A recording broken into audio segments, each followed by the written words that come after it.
जय संघ शक्ति। ओम समानो मंत्र समिति समानि समानं मनः सचित्तमेषां समानं मंत्रम् अभिमंत्रयेवः समानेन वो हविषा जुहोमि। गीता और समाज सेवा का प्रकरण 17वां लोक संग्रह के बारे में हमने पिछले कार्यक्रम में देखा कि विजयतंशी जी ने इस प्रकरण के विषय के बारे में पिछले प्रकरण में इशारा कर दिया था। लोक संग्रह का अर्थ भी हमने समझने का प्रयत्न किया था और विदेहराज जनक का उदाहरण देकर लोक संग्रह का महत्व क्या होता है वो भी हमने देखा। लोगों को इकट्ठा करना उदाहरण है, लोगों को संस्कारित बनाना वो पोषण है, और जो प्रदूषित मानस है उससे लोगों को बचाना वो है नियमन। ये भी हमने देखा और ये भी देखा कि जो लोक संग्रह करना चाहता है उसको चाहिए कि लोगों को अपने आचरण से लोगों को कुछ शिक्षा दे, रास्ता बताए। केवल उपदेश भाषण से कुछ नहीं होगा। और शाखा का शिविर का उपदेश उदाहरण देकर हमने ये भी देखा कि जो बड़े बुजुर्ग हो गए हैं वो भी शाखा में जाए, शिविर में आए, लोगों को, नए लोगों को प्रेरणा मिलती है और लोग सदैव बड़ों का अनुसरण करते हैं।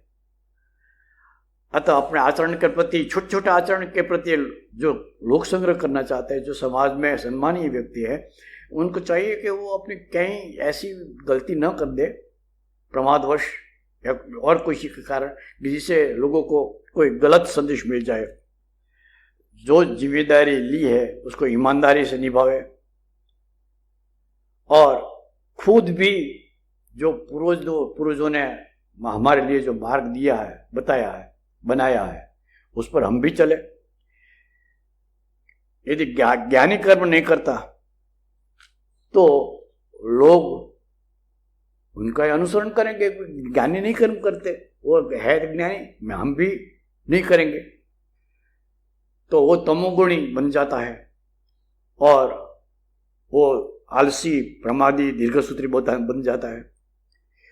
इसलिए जो ज्ञानी है, समझदार है, जो जिम्मेदार है, वो कर्मरत रहे, और जो अज्ञानी लोग हैं वो जो कर रहे हैं उनको नकारना नहीं है। ऐसा मत करो, ऐसा नहीं कहना है। उसकी जगह हकारात्मक जो अभिगम है कि हम करके उनको पथ दर्शन करें, हम ऐसा करें कि जिससे वो लोग देखेंगे कि ऐसा करने से तो अच्छा है, सम्मान मिलता है, लोग हमारी ओर देखता है, हमारी सुनते हैं, हमारे पास लोग आते हैं। ऐसा लोगों की चाह होती है। तो ये अज्ञानी लोग को नकारना नहीं है कि ऐसा मत करो, अपना आचरण बता दो।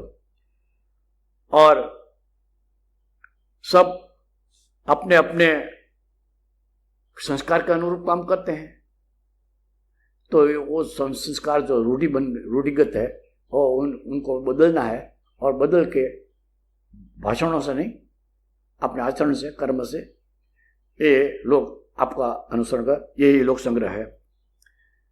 अब आगे श्री कृष्ण ने कहा कि जो विरोध भी होता है वो भी अच्छा कार्य ऐसा नहीं हुआ आज तक कि जिसका कोई विरोध नहीं हुआ। तो विरोध कोई करता है तो करने दो, हम कर्मरत रहे। गीता इस बात को समर्थन करती है और कहा कि प्रकृते है गुण समूढ़ सज्जते गुण कर्मसु तान अकृष्णविद मंदान कृष्णविद विचालयत। अध्याय 3 का 29वां श्लोक समझने का प्रयत्न करें। प्रकृति है गुण समूढ़ा, प्रकृति के गुणों से मोहित लोग। ये भी आप जानते हैं कि प्रकृति के 3 गुण है, सतोगुण, रजोगुण, तमोगुण। इससे मोहित ये गुण हमारे पर हावी है, आज भी है, कल भी थे और आगे भी रहेंगे। तो ये एक स्वाभाविक है। तो प्रकृति गुण समूढ़, जब प्रकृति के गुण से मोहित लोग है, गुण कर्म सुसज्जते, गुण व कर्म में वो आसक्त होते हैं, तो कर्म करते रहते हैं। तान अकृष्ण, ऐसे लोगों को, वैसे कृष्ण अकृष्णविद, अच्छी तरह से नहीं जानने वाले, ऐसे जो मोहित लोग होते हैं, ये इनकी विवेक बुद्धि कुंठित हो जाती है। क्या ठीक है, क्या ठीक नहीं है, ये करणीय है कि त्याज्य है, ये इनकी समझ के बाहर की बात होती है। इसलिए ऐसे लोगों को, इनके लिए शब्द है अकृष्ण विद, जो अच्छी तरह से नहीं जानते, ऐसे लोगों के लिए शब्द आया मंदान, मतलब मूर्ख लोग, मंद बुद्धि वाले। उन लोगों को कृष्णविद, कृष्ण मतलब पूर्ण ज्ञानी, अच्छी तरह से जो लोग जानते हैं, वे लोग न विचालयत, उन लोगों को विचलित न करे। जो अज्ञानवश जो करते हैं उनको विचलित न करे। क्यों? बात यह है कि ज्यादातर लोग प्राकृतिक जीवन जीते हैं। वे प्रकृति के गुणानुसार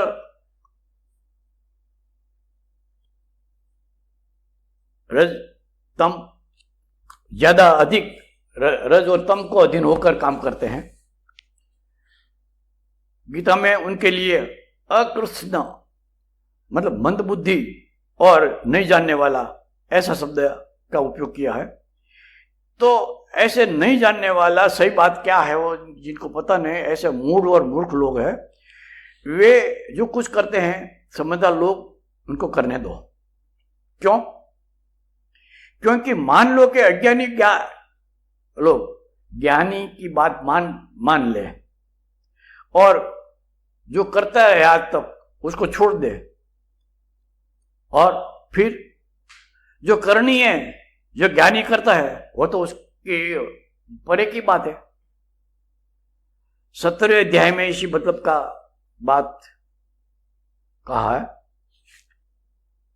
कि सत्तो अनुरूपा सर्वस्व श्रद्धा भवति भारत, श्रद्धामय अयम पुरुष, यह यद श्रद्धा स एव स। 17वें अध्याय में 3रा श्लोक है कि भारत अर्जुन, सभी मनुष्य की श्रद्धा उनके अंतःकरण का अनुरूप होती है। प्रत्येक व्यक्ति श्रद्धामय है, बिना श्रद्धा का कोई नहीं होता। अतः जैसी श्रद्धा वैसा वो होता है।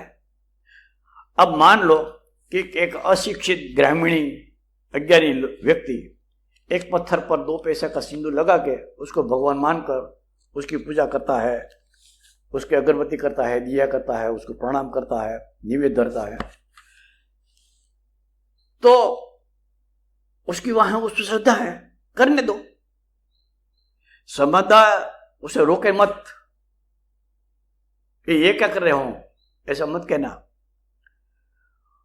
और यदि कह भी देता है कि ऐसा मत करो, और ज्ञानी की बात वो मान भी लेता है और वो पत्थर की पूजा छोड़ देता है, तो गीता तो वो पढ़ नहीं पाएगा, तो गया नहीं बेचारा। न वो पूजा रही, न यहां गीता की बात समझ में नहीं आती। तो स्वामी अड़गड़ानंद जी महाराज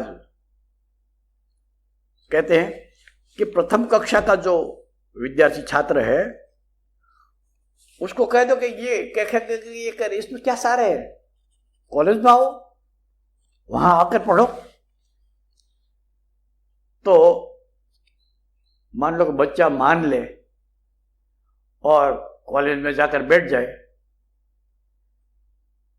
तो वो जो वर्णमाला है क्या कहते हैं उससे तो वंचित रह जाएगा, और कॉलेज के प्रोफेसर जो बोलते हैं उसमें उसकी समझ नहीं पाएगा।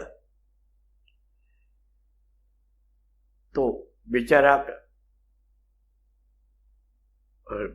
दोनों बात में कुछ नहीं पाएगा। ऐसा नहीं कि वो बीए का छात्र नहीं हो सकता, मगर प्रारंभ में तो ये पहली कक्षा दूसरी कक्षा इस तरह के आगे बढ़ने का एक क्रम है ना। एक दिन बीए हो जाएगा, पर आज नहीं, आज तो उसको वर्णमाला का सीखने दो। श्री कृष्ण आदर्श लोक संग्राहक थे, उनके लिए इस संसार में कुछ भी प्राप्तव्य न था, किसी से उनको कोई सरोकार नहीं था। श्री कृष्ण ने कहा कि न मे पार्थ अस्ति कर्तव्यम त्रिषु लोकेषु किंचन न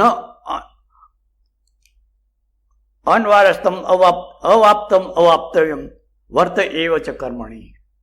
हे पार्थ, हे अर्जुन, मैं त्रिषु लोकेषु, मुझे तीनों लोकों में, मतलब आकाश पाताल और पृथ्वी, इन तीनों लोगों में किंचन कर्तव्यम न अस्ति, मेरा कोई कर्म नहीं है, कर्तव्य कर्म है ही नहीं मेरे लिए, तथा कुछ भी अवाप्तव्यम, जो प्राप्त करने की जैसा चीज है, न अवाप्तम, वो मिला नहीं है, ऐसा नहीं है। अर्थात सब कुछ मेरे पास है, सब कुछ मुझे प्राप्त है, भगवान का ही सब कुछ है, फिर भी कर्मणि एव वर्ते, फिर भी मैं कर्मरत रहता हूं। श्री कृष्ण का संदेश यह है कि समाज सेवी जो है उसको व्यक्तिगत रूप में मान लो कि जो जीवन जीने के लिए जो कुछ है उसके पास है, कुछ चाहिए नहीं, फिर भी लोगों को प्रेरणा मिले, इसलिए उसको कर्मरत रहना चाहिए। समाज सेवक समझ ले कि अपना जीवन अपने लिए नहीं है, समाज की वो खुद थाती है, जो कुछ उसके पास है उसका वो मालिक नहीं बन बैठे, वो ट्रस्टी बने। और पहले भी बात की थी कि जो ट्रस्टी होता है उसको जो ट्रस्ट की मिल्कत है उसका संविधान होता है कि उस ट्रस्ट की मिल्कत का उपयोग कैसे करना है। तो हम भी, हमारे पास जो कुछ है, चाहे समय है, संपत्ति है, बुद्धि है, संपत्ति है, जो कुछ भी है, हम उसका मालिक नहीं बन जाए, हम उसका ट्रस्टी बने और इसका समाज के लिए सदुपयोग करता रहे। उसमें समाज को फायदा है और उसको भी, करने वालों को भी लाभ मिलेगा। कौन सा लाभ? कर्तव्य पालन का, त्याग का, देवी आनंद है ना वो। तो आप एक करके देखो कैसा आनंद मिलता है, देने में कितना बड़ा लाभ, मगर हम फायदावादी है। तो फायदावादी तो होना ही चाहिए। तो समाज को लिए देने में इस तरह का देवी आनंद का फायदा मिलता है तो देते रहो ना, किसके लिए राह देख रहे हैं। तो पूज्य श्री ने इसके बारे में आगे लिखा है कि क्या दे सकते हैं।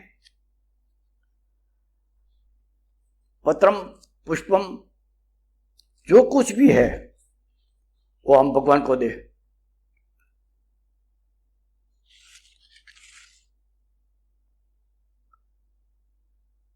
पूज्य श्री ने लिखा है कि महाभारत में एक प्रसंग आता है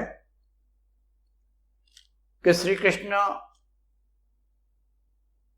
चाहते थे कि कौरव और पांडवों के बीच युद्ध न हो, और उसके लिए विष्टि करने के लिए, दुर्योधन आदि को समझाने के लिए हस्तिनापुर गए। राजसभा में सभी बात बताई अपनी, कोई माना नहीं। तो श्री कृष्ण वहां से चल दिए। तो बीच में दुर्योधन आया, कहा कि आप आए हैं तो भोजन करके पधारे। तो श्री कृष्ण ने कहा कि भोजन दो प्रकार के होते हैं, एक प्रेम का, दूसरा भूख का।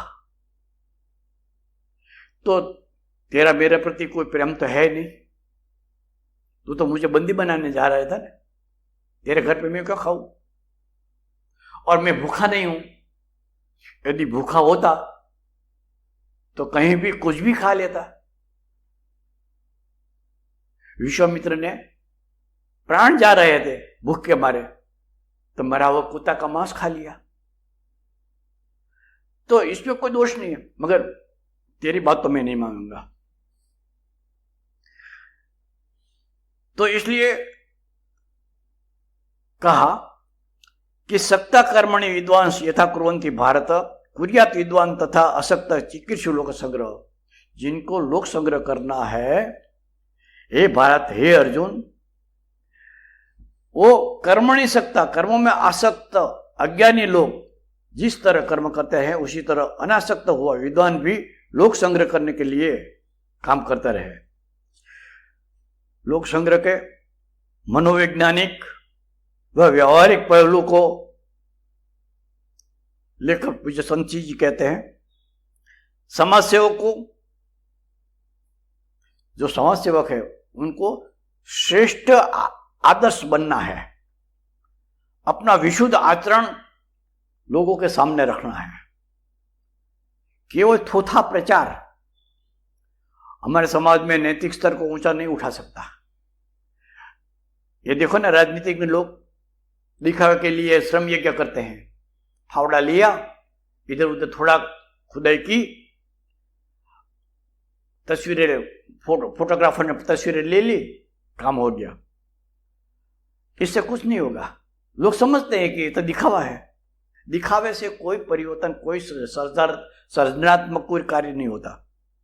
इसलिए हमें समझना पड़ेगा कि समाज का प्रत्येक व्यक्ति हमारा कर्म क्षेत्र है,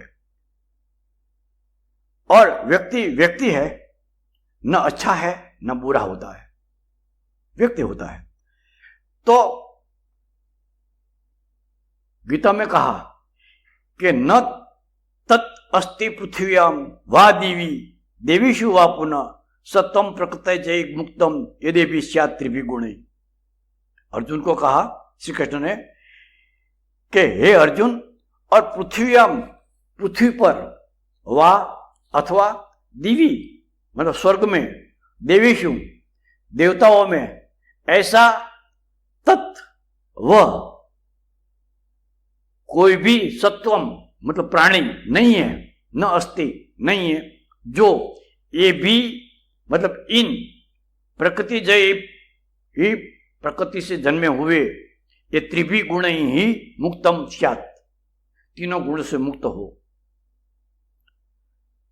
समझने का प्रयत्न करें कि व्यवहारिक विज्ञान कहता है कि प्रकृति से प्रत्येक व्यक्ति त्रिगुणमयी माया के वशीभूत है। मानव ही नहीं, सभी प्राणी, किसी में ज्यादा और किसी में कम। इन त्रिगुणों की चर्चा अभी यहां नहीं करेंगे, इससे पहले हमने की है छात्र धर्म और व्यक्तिवाद के प्रकरणों में, इसकी हमने चर्चा विस्तार से की थी। सामान्य समाज सेवी को सावधान रहना चाहिए कि वह किसी के प्रति अनुदार न रहे कि ये तो निकम आदमी है, उससे कोई लेना देना नहीं, उसको जाने दो, नहीं। और किसी भी बहुत ज्यादा विश्वास भी नहीं करना चाहिए कि ये देखो बस यही आदमी है जो हमारे काम का है और वही काम करेगा। नहीं, ऐसा नहीं है। आज का जो अच्छा आदमी कल बुरा हो सकता है, और आज का जो बुरा है निकम्मा आदमी है कल वो अच्छा बन जाएगा, बहुत काम का हो जाएगा। सब में गुण अवगुण है। हमको क्या चाहिए कि जो व्यक्ति में गुण है उनको देखे और उनको, उन गुणों को उठाने के लिए, उन गुणों को दृढ़ बनाने के लिए जो गुण है यही देखे, उसकी प्रति देखे। बाकी दुर्गुण किसमें नहीं है। अंग्रेजी में कहावत है कि every black cloud has a silver lining. बादल काले काले होते हैं मगर उसकी किनारे पर देखो ऐसी चांदी की लकीरें बनी है, ऐसी लाइन होती है। तो हमको कालापन में देखना है, वो सिल्वर लाइनिंग देखनी है। समाज सेवी ये भी देखे कि आज जो विरोधी है कल सहयोगी बन सकता है। अतः जिसके बारे में, किसी के बारे में आखिरी निर्णय लेकर मत बैठ जाना।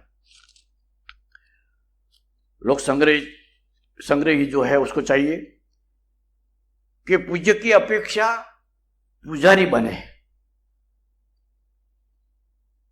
उसमें अधिक लाभ है। कैसे?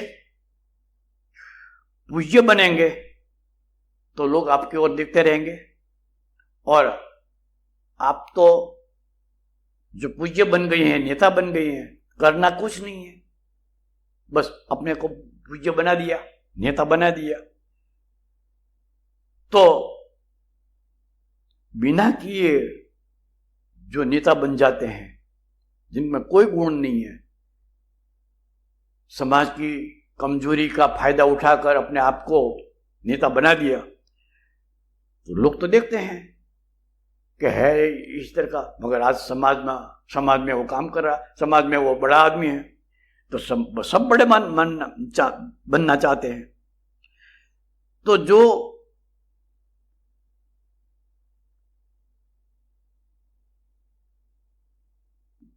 अंतर से बुरा है और नेता बन गए हैं, वो समाज के लिए बहुत खतरनाक है। इसके स्थान पर पुजारी बनने, पूज्य बनने किसी को भक्त बन जाए, अनुचर बनने, तो दाई तो कोई नहीं होगा ना। जो हमको कहेगा वो हम करेंगे। भक्त को क्या मुसीबत, भगवान जो कहेंगे वैसा करेंगे। अनुचर को क्या मुसीबत, जो अपना नेता है वो कहेंगे वैसा करेंगे। तो ये भी ठीक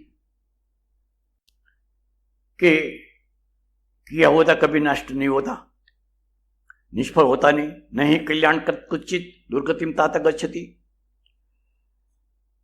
जो भक्त है, अनुचर है, तो भगवान कभी उसको निराश नहीं करेंगे। भगवान श्री कृष्ण ने कहा कि पत्रम पुष्पम फलम तोयम यो में भक्त्या प्रयच्छति तत् अहम भक्त्या उपरतम अश्नामि प्रयत्त आत्मनः।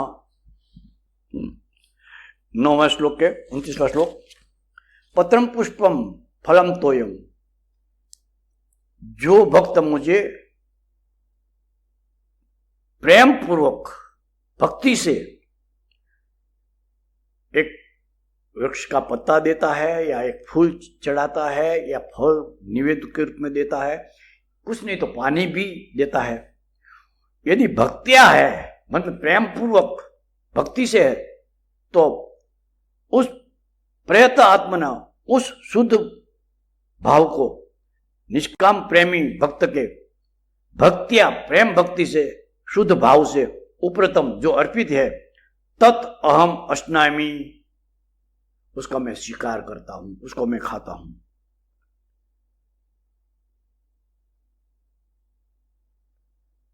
पत्र,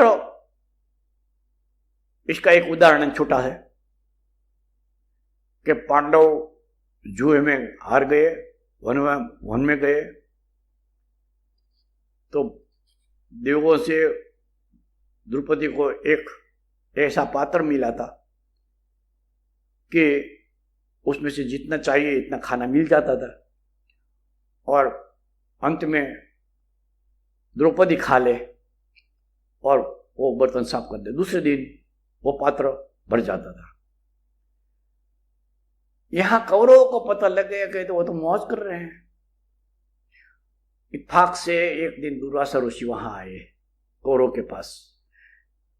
कौरव को मौका मिल गया, कहा कि मुनिश्री, पांडव लोग बड़े उदार हैं, जो लोग आते हैं उनको खिलाते हैं, उनकी सेवा करते हैं, आप वहां पधारो ने। दुर्वासा वहां गए, कहा भोजन करना है। सबने भोजन कर लिया था, द्रौपदी ने भी खा लिया था, बर्तन जो था वो भी साफ कर दिया था, कैसे खिलाए? और दुर्वासा मुनि क्रोध का मूर्तिमंत स्वरूप श्राप देंगे। श्री कृष्ण को याद किया कि बस आप ही अभी आसरा है हमारा, कुछ करो। और श्री कृष्ण ने वो आवाज सुन ली, हृदय की आवाज थी। आए, द्रौपदी को कहा कि मैं बहुत दूर से आया हूं, मुझे जल्दी भूख लगी है। श्री कृष्ण को कहा द्रौपदी ने, कुछ भी नहीं है, और यहाँ दुर्वासा मुनि आ रहे हैं 1000 शिष्यों के साथ, मैं इसी चिंता में आपको बुलाया। तो कोई बात नहीं, वो बर्तन दो मुझे। तो एक कोने में एक पत्ता, भाजी का पत्ता लगा था, उसको उखाड़ लिया और मुंह में रख दिया श्री कृष्ण ने, और कहा कि इस पत्ते में पूरी दुनिया को तृप्त करने की ताकत है। उधर दुर्वासा और शिष्य एक एक कर वहां से गए थे, हम स्नान करके आते हैं, स्नान पूरा हम संध्या करके यहाँ भोजन के लिए आएंगे। इधर श्री कृष्ण ने जो ही पत्ता अपने मुंह में डाला, उधर स्नान कर रहे हैं और संध्या में बैठे हुए सभी शिष्यों और दुर्वासा मुनि खुद को पेट भर गया। तो कहा कि अब वहां जाकर क्या करना है, हमारा तो यहाँ आकंठ हम तृप्त हो गए हैं, कुछ खाने का खाएंगे नहीं कुछ, तो चले। ये वहां से वो चल दिए, आफत टल गई। इसी तरह पुष्प की बात आती है तो वो हाथी की बात है कि गज ने पुष्प चढ़ाया, छोड़े गरुड़ विष्णु चले थे, ग्राहक को मार गिराया। तो नदी में गए हुए हाथी को एक मगर ने पकड़ लिया, पानी में खींचने लगा। पानी में मगर की ताकत ज्यादा होती है। हाथी ने प्रयत्न तो किया, मगर चला नहीं उसका, और गहरे पानी में जाता ही गया। आखिर एक सूंड बाकी रही, तो उधर ही कोई फूल था, उधर से तोड़कर भगवान को अर्पित किया। तो तुरंत भगवान ने वहां आकर वो मगर को मार दिया और वो गज को बचा दिया। इसी तरह फलम, जो सबरी की बात आप जानते हैं, जंगली बेर खिलाए मगर प्रेम से। और इसी तरह तोयम पानी। अब रंती देवी की बात है, राजा की, जो कुछ था सब दान में दे दिया था, कुछ नहीं था, भूखे रहते थे, परिवार साथ रहते थे, कुछ मिला नहीं थे खाने का। इतने में कहीं से उनको खाने का मिला और सब खाने के लिए बैठे। तो उतने में एक आया, मुझे खाने दो, तो उनको जो दिया, थोड़ा बचा था, वो खाने के लिए बैठे। तो उतने में एक और शिकारी आया, तो मेरे और मेरे कुत्ते सब भूखे हैं, तो जो था उसको दे दिया। और थोड़ा पानी बचा था, तो थोड़ा पानी पीने के लिए जो ही लोटा उठाया, इसमें एक चांडाल आया, कई दिनों से, बहुत लंबे समय से प्यास लगी है, पानी चाहिए, दे दिया पानी, और खुद भूखे और प्यास के मारे मर गए। तो उसका कल्याण हो गया, वो तो भगवान ने उसको वरदान दे दिया। तो इस तरह ये पत्रादि का जो अर्पण, ये सरलता से प्राप्त है नहीं, इसलिए श्री कृष्ण ने उनका उदाहरण दिया कि पत्र, जल, फूल कहीं से भी मिल जाता है, महत्व वस्तु का नहीं है, भाव का है। बस अंतःकरण में पवित्रता होनी चाहिए। और दुर्योधन का नहीं खाया, विदुर जी की भाजी खाई, प्रेम था ने। गीता में कई जगह पर भगवान ने कहा है कि अपने भक्त को मैं चाहता हूं।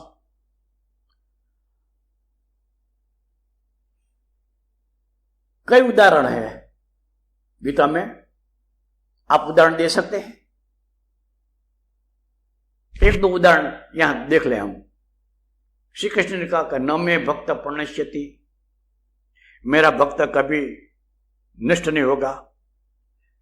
और दूसरा विश्वास ये दिलाया कि तस्य हम न प्रणश्यामी, जो मेरा भक्त है, मेरे प्रिय है, उससे मैं कभी अदृश्य नहीं रहता। सामान्य वैज्ञानिक मनोविज्ञान का नियम है कि जिनको हम चाहते हैं उनके प्रति हमारा बहुत भाव रहता है, हमारा रुख नरम रहता है। भगवान वैसे समदृष्टि थे, अपने भक्त पर फिर भी रीझते हैं। हम भगवान न बने, भक्त बने, नेता न बने, अनुचर बने तो आश्चर्यजनक सिद्धि मिलेगी। सहृदयी और घमंडी दोनों आपकी ओर आकृष्ट होंगे। सहृदयी तो होंगे ही, घमंडी भी लोग अपना घमंड छोड़कर आपकी ओर आएंगे। इसलिए पूज्य तंसी जी ने कहा कि पूज्य बनने के लिए बदले पुजारी बनो, सेनापति बनना है तो पहले सिपाही बनो, शिक्षक बनना है तो पहले विद्यार्थी छात्र बनो। गीता का कथन है कि यह एव तहि जित ऐशम साम्य स्थितम मनः, यह एव जीवित अवस्था में, मतलब यह एव मतलब इसी जीवन अवस्था में जब तक जिंदे हैं हम, सर्ग संपूर्ण संसार जीता जा सकता है। पूरे विश्व पर हमारा विजय हो सकती है, पर किसकी? ऐसा मनः साम्य स्थितम, जिनके मन में संभाव रहता है, कोई भेदभाव नहीं, संभाव, सब एक ही। सम शत्रु च मित्रे च तथा मानव मानयो शीतोष्ण सुख दुखेषु समसंग विवर्जित, 12 अध्याय के 18 श्लोक। ये भगवान के प्रिय भक्त होते हैं, जो शत्रु के और मित्र के प्रति समान, मान और अपमान के प्रति समान, शीतोष्ण शीत सर्दी, उष्ण गर्मी, सुख दुख सब में समान, और संग विवर्जित, कोई भी आसक्ति नहीं। ऐसे समदृष्टि वाला ही लोक संग्रह कर सकता है।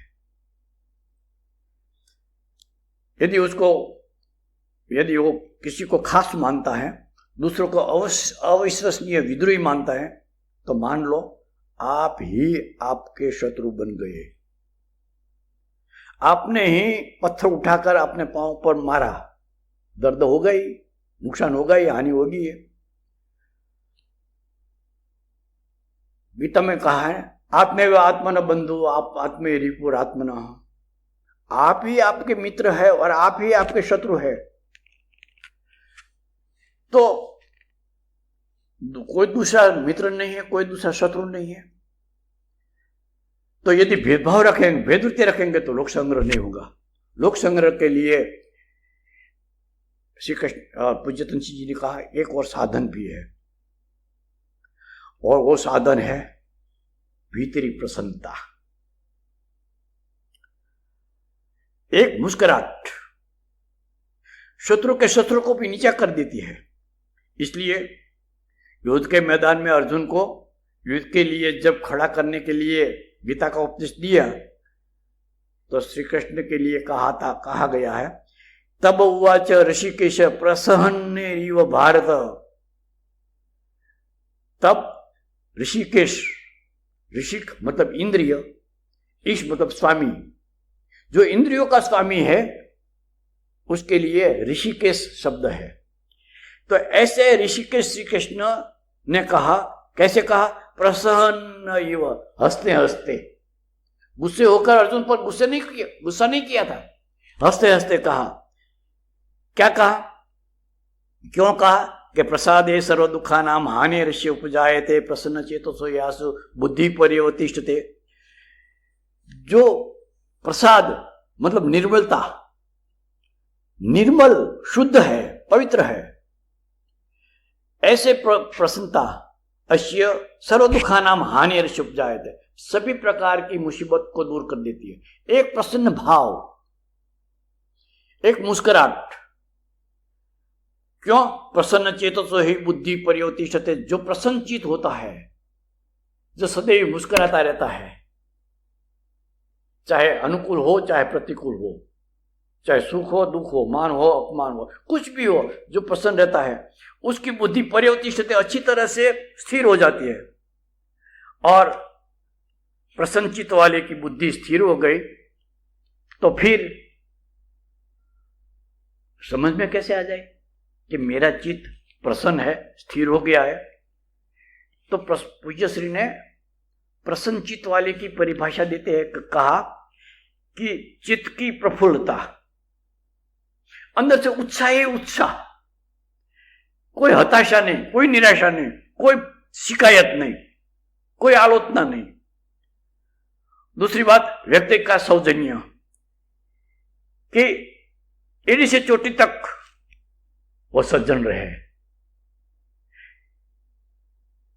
जिसको ओपन बुक कहते हैं, खुली किताब, देख लो। और स्नेहपूर्ण अभय, तो अभय ये तो 16 अध्याय के देवी जो संपत्ति है उसमें पहला गुण है, अभय हम सत्व संशुद्धि। तो जो अभय है और वो भी प्रेम से, तो स्नेहपूर्ण अभय। और चौथा है व्यंग रहित मुस्कुराहट। किसी के सामने हम हंसते हैं तो व्यंग में भी हंसते हैं ना लोग, हाँ हाँ तुम तो बड़े अच्छे हो, ये प्रशंसा नहीं है, ये व्यंग है, मजाक।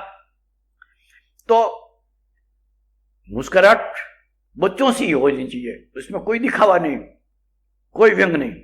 अंतःकरण की प्रसन्नता से पूरे दुखों का अंत हो जाता है।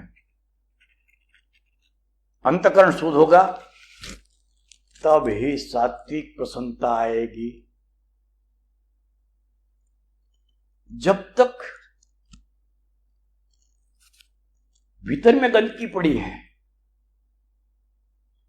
दुर्भाव है, दुर्वृत्ति पड़ी है, कुछ नहीं होगा।